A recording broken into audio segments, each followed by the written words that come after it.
Hey, this is Mike Roffman for the Rock It Out blog. I'm here with my favorite singer-songwriter today, Kurt Vile. Yo! And we're here actually amongst a bunch of kids and parents and campers looking at animals. And we actually found two animals for the first time in about 20 minutes. We went searching everywhere. It's kind of like that scene in Jurassic Park where none of the animals show. I only see one. There's one, and then there's one sneaking over there. So I think they're like feeding. Like it doesn't even look like there's like no leaves, so I don't know what they're eating on. But you know, hopefully it works out for them. They're bored. Yeah. When was the last time you were actually at a zoo? It hasn't been that long because I have kids. So. Oh, okay. But I don't a month or something. They like the zoo? Yeah. What are their favorite animals? Whoa. I'm going deep questions right now. Deep questions. Yeah. It's a little too early for that. Okay. Kind of a personal question. Yeah, it's true. It's true. This new album is dynamic, and I love the fact that it's kind of got this like 70s vibe to it.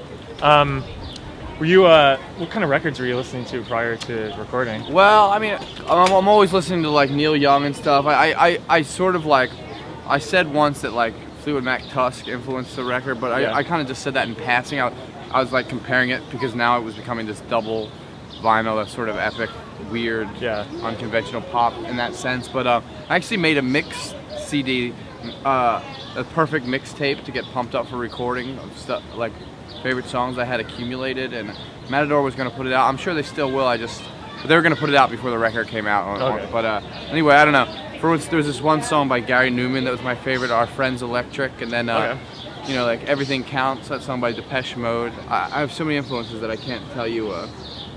It's like a big block. There's a big block at the moment. So.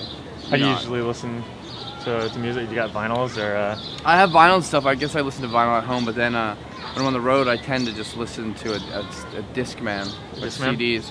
I just buy a lot of CDs because MP3s, they just sound so squashed and stupid. It's kind of depressing, but sometimes that's all right too, like a blasted, squashed MP3 in your ears. But being a musician, I tend to, I guess, want the fullest quality available at the time, so CDs where it's at. It's just kind of depressing, honestly. I mean, I like MP3s and it's convenient, you can get them immediately, but just the whole, like, people listen to MP3s in their car and they're just listening to, like, these miniature versions. Or they put, I don't know, it just gets kind of static after a while. I think CD and LP have their place, and MP3, of course, too, if you want to find your favorite jam on YouTube, like I was showing you earlier. Yeah. One of the things I've noticed also is that you got definitely a little more collaboration on this one. Also, you got like a lot of people coming in, and you said you've always wanted to call it like a Kurt Vile on the Violators album, but it's always been your album. Like, I mean, I'm not gonna say. I mean, this is a Violators album. I wrote the Violators in graffiti on the back, and I put the Violators back there, the two steady Violators at the time, and we were between drummers on this record. So my friend Stella fit in. So, sat in. Stella from Warpaint sat in. She saved the record, and now we have our steady drummer Vince, who also I met him, but because he played on the record. I met him through Rob, the blonde hair kid in my band. Like Jesse, same way. Jesse came and recorded the sax on Freak Train, and then he was in the band without knowing it. Yeah, because that was, and then even Rob Laxo, I had that premeditated because I knew Adam was going to get busy with the war on drugs. So I had Rob.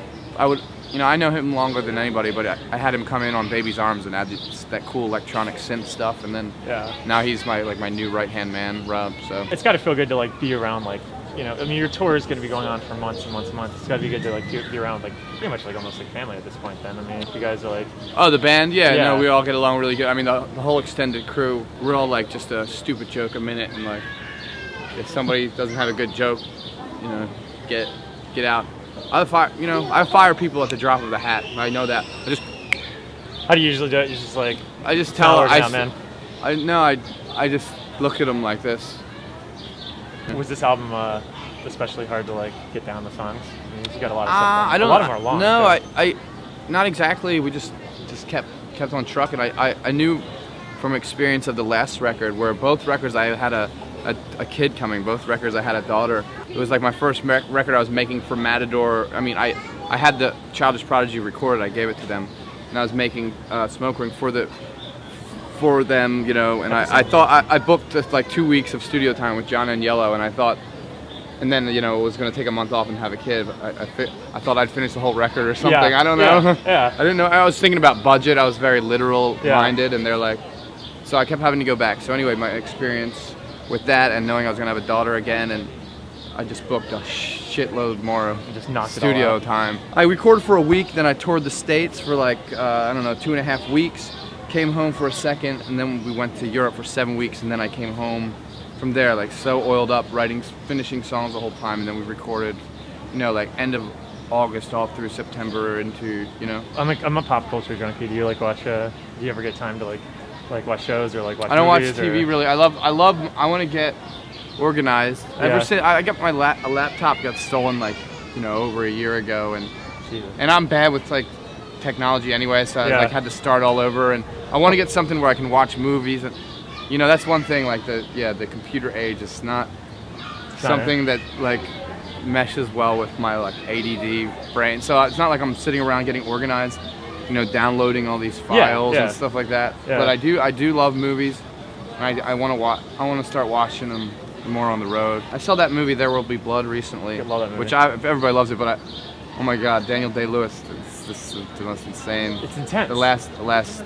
scene. Yeah, about drinking the milkshake. Yeah. Well, yeah. I mean, it seems like if you because we were talking about Bret Easton Ellis earlier. Yeah. And so you definitely have like a taste for the macabre then. It depends, honestly. Like with the Bret Easton Ellis thing, I didn't think I could read a book like American Psycho, but it's just so well done. He hooks you in. They like almost have.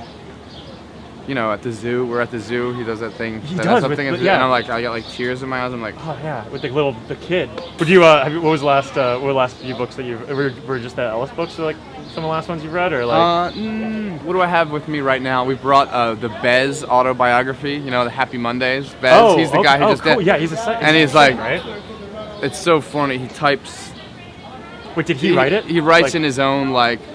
The way he pronounces things, so N is always N, like A-N.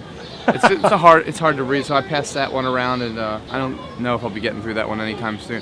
I'm actually just looking for some profound American classic, but I haven't found it yet, though. No? Yeah. This is an insightful... It's a very insightful interview. Yeah. Yeah, dude. Well, I don't remember. I don't know. Oh, I had one more question. This is a nerdy question, okay. but He's Alright is like, I think... I would put him like one of my top 5 favorite songs of all time. Like, thank you. It's one of my favorite songs of mine. Where did you? Was that recorded after Childish Project, or like why was it left off? That's funny. That's a good question because basically I had the whole record recorded, and then just for reasons, it was a new song I had. Yeah. I hadn't recorded yet, and I turned it into a record, and then like it was a 9-song record, and they're like, we need 11 songs for iTunes. It started like that, so I recorded it, and then I was like, oh, I want this on the 7-inch, and then just at the it didn't fit on a vinyl anyway. First of all, that's the main reason. Yeah, because I had. That's the main reason. Like, no, it's not. That's the main reason is because it was just long enough for vinyl anyway with the 9 songs, and then so I was like, all right, we're gonna put this on the single, and then just at the last second, I heard it when we mastered it, and it was so good, and I was like, while we were mastering, I wasn't gonna include it on the CD, and I was like, oh, you gotta include that on the CD, and I recorded that instrumental Freak Train thing for that purpose too. And, yeah. But yeah, it's cool. I love the whole record nerd scene because the He's Alright 7-inch. The B-side is totally exclusive to the 7-inch. It's got that Farfeces and Fall Time song, which is pretty old instrumental, and then a song called Take Your Time, short finger picker. Okay. Just dig that up. Okay, definitely will. I will. Well, thank you so much for coming to the zoo. Yeah, dude. And you got to check out his album. It's the best rock and roll album that you can get this year. I say that with absolute sincerity, and I listen to nothing but rock. So, Wakin on Daze, you got to get it. All right. Kurt Vile. All right. Rock It Out Blog.